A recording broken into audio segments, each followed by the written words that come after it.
I was actually motivated to take some time off by my professors in undergrad. They really talked about how beneficial it was to get out and work in the types of jobs and the field that I was interested in studying further. When I graduated, I wanted to become a clinical psychologist. So I wanted to go to graduate school in clinical psychology. So I worked for 2 years as a clinical research coordinator at Massachusetts General Hospital. And it was actually through that experience that I realized that my preferences and my passions lay in quantitative psychology rather than in clinical psychology. And so that motivated me to take a couple more years to get more experience in that before applying back to graduate school and coming here to Minnesota.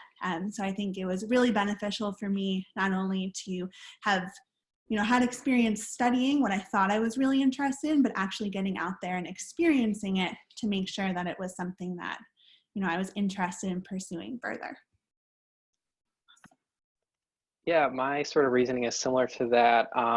But initially the reason I took the gap year, I'm taking gap years, is just because of the timeline. And anyone who's familiar with medical school and all of that, similar to a lot of other graduate programs, there's a lot of prerequisite classes and sort of steps you have to take to be prepared to be an applicant. So on my current timeline, because I didn't know I wanted to go in medicine until about sophomore year of college, in order to finish all my prereqs and take the MCAT, which is the test you have to take to get into medical school, I just needed to take at least one gap year just to get all those classes in. And then after that, I kind of realized what some of the benefits would be, and similar to what Allie just mentioned, just kind of refining your interests and further cementing that you want to go into what you want to go into. And my role is similar in research. I'm partially a coordinator, partially doing some more, quantitative research and imaging, and it really has sort of reaffirmed that I want to go and become a physician that also does research. And initially I just thought I want to be all clinical stuff, so just seeing patients all the time, but I've really, really enjoyed doing the research that I do, and know that when I am a physician, that'll be part of my career for sure. Awesome. Thank you. Can you share with us how you spent your time and what growth and transformation did you learn a lot about yourself during that time?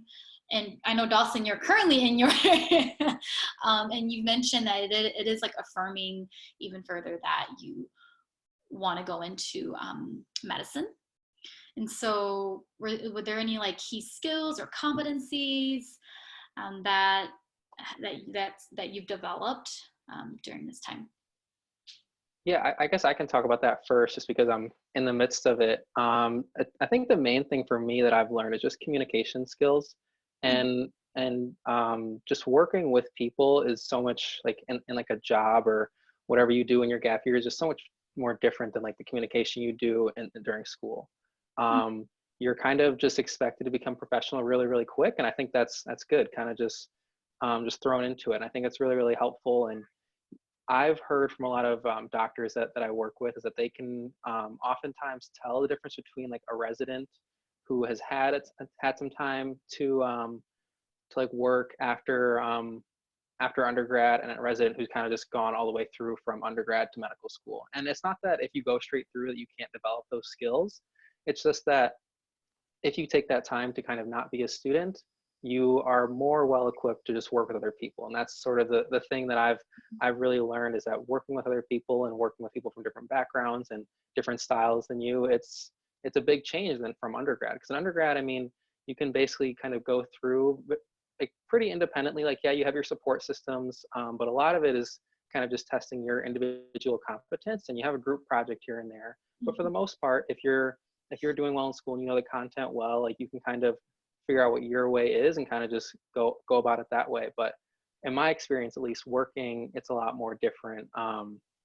You are required to work with other people, and if you need to meet a deadline, it's not I'm going to do my way and they're going to do their way. A lot of times it's a collaborative effort. So that's sort of what I've learned. I'm still learning about, is just different ways in communication with other people and how to best sort of get things done in the most efficient way, but with others as well. So getting a chance to learn your communication style in a professional setting. I would 100% agree with that. So again, I worked for 4 years, first in a hospital as a research coordinator, and then at Northwestern University as a data analyst. So again, in a research setting. And when you're working full-time in research, it is very different from when you might be balancing research in undergrad with courses and things like that.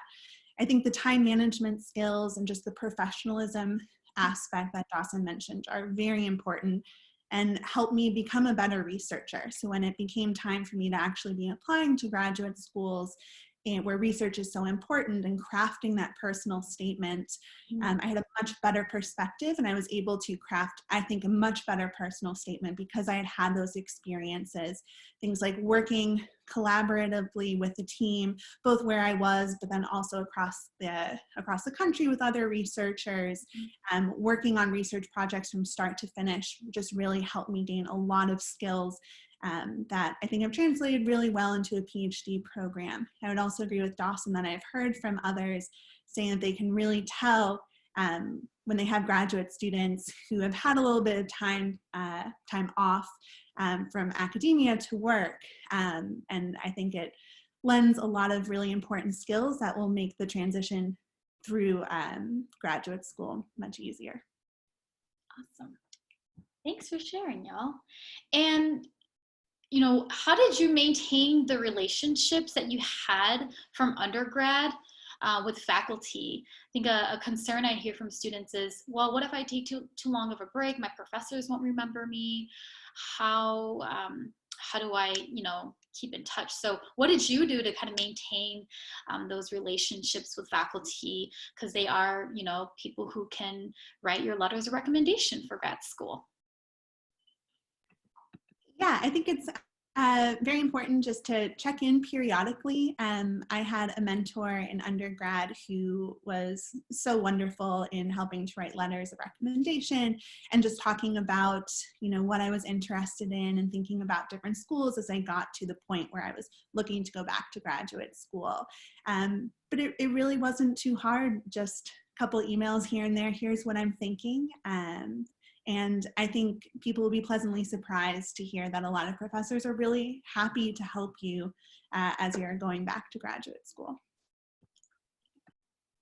Yeah, I agree with that. I think I was just about to say that, pleasantly surprised, because most of these professors, I'd say 99% of them, they're in this because they love mentoring and they love teaching. And it's not going to be like, they're not going to receive an email from me like, oh, I don't want to hear from them. Like it's going to be exciting, especially if they saw you grow from, let's say, when you were a sophomore or a junior, and then now where you are in your year 1, year 2, year 3 of your gap year, and be like, oh my gosh, what are you doing? And it's just good to kind of get that connection. It's just an email every couple of months. You know, they're super busy.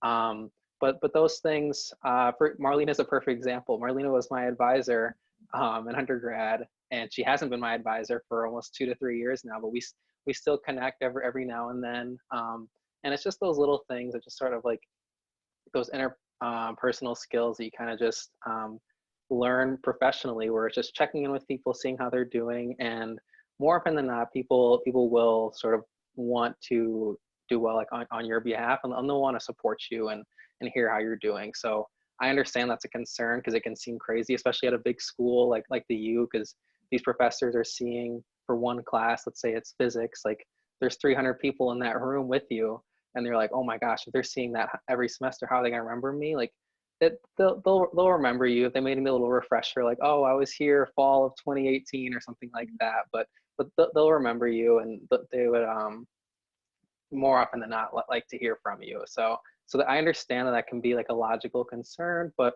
most times I would say the professors are there to help you out. Thanks for the insights. So it's worked out, maintain, and check in. Absolutely. So a question from a student, they asked, how do you best utilize your time off, so gap year, and you know, whether you take a full-time job or not, or take on maybe a temporary experience. And so, yeah. Well, I can say for myself, I took a full-time experience. I think what was most important to me when I was a senior and I was looking at different jobs. I wanted a job that was kind of full-time in the area that I was interested in. So at that time it was clinical psychology. So I really wanted to get my hands wet in that sort of research, because that's what I envisioned at the time going into studying full-time. And again, when I kind of transitioned into quantitative psychology, I wanted some experiences that would, give me just more insight into what it is like to be a quantitative psychologist. So that way, when I went back to graduate school, I would have an idea in my head of, what I was in for. I will say I had many friends, though, who did take kind of some part-time jobs. I think part of it is kind of a fun experience after you graduate from college and experiencing what it's like not to be a student, and to balance that. And that can be a really exciting time for many people. So I had some friends who took a variety of part-time jobs where they were able to kind of focus still on the area that they wanted to go into, mathematics, for example, but also just get some experiences that weren't necessarily academic or related to graduate school. And I think that's really important too for personal growth, going to different cities that they thought would be fun, within their means. So I think you can kind of do it both ways, and there's a lot of excitement in that flexibility. Experiment a little bit. Yeah, I'm also doing the full-time route, and I know some people who did the part-time sort of thing, and I will say, like, even with the full-time, it sounds like a lot, like 40 hours a week, but you will notice like the rhythm is just different from when you're a student. Because when you're a student, it's kind of, you're on all the time. You go to class during the day, maybe it's like a little break, like the afternoon, but then it's study at night. And the benefit for most of my days, at least when we were doing our research operations, I would go to the office around 8 and be done around 4 o'clock. And I mean, occasionally we'd have like an appointment that would go later or something like that, but usually it was like a typical sort of work schedule. And that was my experience. And it's different when you kind of go home and it's like, oh, I don't have to worry about any other like work stuff. But in undergrad, you're like, okay, so like I'm finally tired, I'm done from like all classes and everything, and now you have to study. So having that sort of change in routine and rhythm is I think a big positive of working full time. And it's not to say that it won't be draining. Like it definitely is sometimes, at times, more tiring. But it's definitely a difference than when you are an undergrad. And it's what your personal preference is. If you feel like you have a test to study for your graduate program, whether it's for pharmacy or medical school or the GRE or something, and you think like, oh, I don't think I'm gonna be able to handle a full-time job, like that is completely okay. I know some people that has worked out incredibly well for them. They're like, I wouldn't have been able to do 40 hours a week, and they just worked 20 to 25 hours a week, and then they got the score that they wanted on their tests. And I think like that sort of investment pays off. It's not like someone's going to look at your application and think, oh, you weren't working as hard. Like, no, it's what's going to prepare you the most to put yourself in the best position for your program. So if that's at all like a factor into like you're deciding full-time or part-time, I would just always say like, do what's best for you and what you think like sets yourself up the best for success. No, that's so important. Yes, like assessing what are your needs right now and prioritizing your needs. I've also heard of students who had maybe 2 part-time jobs. I've had pre-med students who maybe be a medical scribe for 15 hours a week, and then maybe 10 hours a week as a personal care assistant. And so there are ways that you can make it work for you. Awesome. So what do people, let's see. Just other questions, which I think y'all have already answered, but like, what do people who plan to go to graduate school after their gap year term, what are you doing during that period? So it sounds like you both are either, working full time, you're studying, you're keeping your, you kept yourself busy. Did you always consider a gap year? And if not, like what changed your mind? I actually thought of one more thing to like kind of related to the last question, Marlena. I think like when you take a gap year, a lot of times, and it has to do with the work thing, like you're going to be comparing yourselves to some of their friends that may not have like grad school in their sights, and like their sort of career path. It's just undergrad, and then you're kind of in your career. and it's really easy to compare yourself to them and kind of like, oh my gosh, like they're actually doing real work, and like I'm just like in this gap year job. Like it's completely different, you know, like we're all of us are going to be working until we're like 50, 60, 70, you know, there's plenty of time. There's no rush for most of us, and like it's really easy to make that comparison, kind of like get down, like, and always, I know I sometimes compare myself too much to others. It's kind of like the competitive side, I guess, but it's really important just to kind of remember that it's person specific. You're on your journey, you're on your path to achieving the goal that you set out to do. So that should be your main concern, is not necessarily comparing yourself to others who may like already be in their full career and like know exactly what they want to do. It's a personal thing. So sorry I cut you off, Marlena, but I just thought. Oh no, I'm glad you added that in, because I mean, as you know, you both are psychology majors, so I'm sure you're familiar with the phenomenon, imposter syndrome, and that's a real thing that we all experience. And especially during times of uncertainty, when you graduate, you're like, okay, what's next? And so yeah, it's real, and it's hard not to compare yourself sometimes, because you're trying to measure your own success, and at the same time you're like, what does that mean for me? How do I measure my own success? So no, I'm glad you added that in. Thanks. But yeah, I mean, you know, did you always consider a gap year? And if not, like what changed your mind? I guess I didn't really like it wasn't always in my mind. I didn't really like know what it was, and I was kind of flying by the seat of my pants throughout undergrad, trying to figure out like what the timeline would be. But then once I realized like that I wanted to go into medicine, and like probably about a semester after that, I realized, okay, a gap year is like definitely going to happen unless I do like 3 summer classes, which is too much. I even did like a summer class every semester, and that still felt like too much. Sometimes you need a break. But I didn't really always envision a gap year. It kind of just happened, and yeah, that's kind of just where I ended up. I don't think I envisioned a gap year until maybe my junior year, when I actually started thinking about, okay, I'm going to be graduating soon. I should probably think about what I want to do after college. And the college that I went to, small liberal arts school, so research opportunities weren't as big as, say, the University of Minnesota.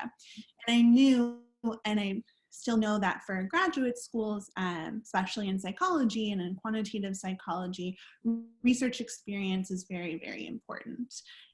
So I think I realized quite quickly early on that taking some time off to get that research experience would really help my applications, for one. That's what I was thinking at the beginning. How can I make my application the best it can be? And so getting some more research experience was really critical. And it wasn't until I think the end of my senior year, when I was really thinking about it, I secured a job, how it was going to be beneficial beyond just crafting that nice application. Getting to experience a new city, learning those skills that Dawson was talking about before, of just being able to work in a team in a professional setting. And looking back now, I am so grateful that I took that time, even taking, you know, it wasn't just one gap year, it was 4 gap years, and was able to gain a lot of good experiences, both academically and personally, that I think have really helped me now that I am back in school. Thank you. What resources did y'all utilize during your time within that gap year timeline?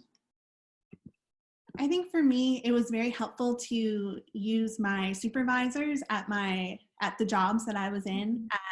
They were able to help me network, make connections, not just build up those experiences related to research, but also just getting to talk to different people. I know when I was, starting the application process for quantitative psychology programs, my supervisor knew some people who were in psychometrics, and so helped me set up some informational interviews where I was able to just talk to people from different schools. What is it like to be in quantitative psychology, and just get some more information. That really helped me as I was trying to look at schools, what do I actually want to do here?